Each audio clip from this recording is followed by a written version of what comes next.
مومنو، کسی غیر مذہب کے آدمی کو اپنا رازدار نہ بنانا۔ یہ لوگ تمہاری خرابی میں کسی طرح کی کوتاہی نہیں کرتے اور چاہتے ہیں کہ جس طرح ہو تمہیں تکلیف پہنچے۔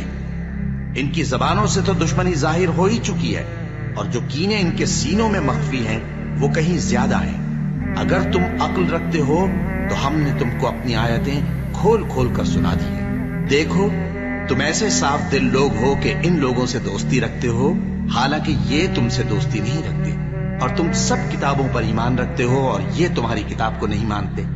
اور جب تم سے ملتے ہیں تو کہتے ہیں ہم ایمان لے آئے ہیں، اور جب تنہا ہوتے ہیں تو تم پر غصے کے سبب انگلیاں کاٹ کاٹ کھاتے ہیں۔ ان سے کہہ دو کہ اپنے غصے میں مر جاؤ، اللہ تمہارے دلوں کی باتوں سے خوب واقف ہے۔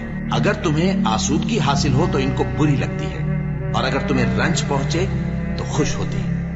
اور اگر تم تکلیفوں کی برداشت اور نافرمانی سے کنارہ کشی کرتے رہو گے تو ان کا فریب تمہیں کچھ بھی نقصان نہ پہنچا سکے گا۔ یہ جو کچھ کرتے ہیں اللہ اس کا احاطہ کیے ہوئے ہے۔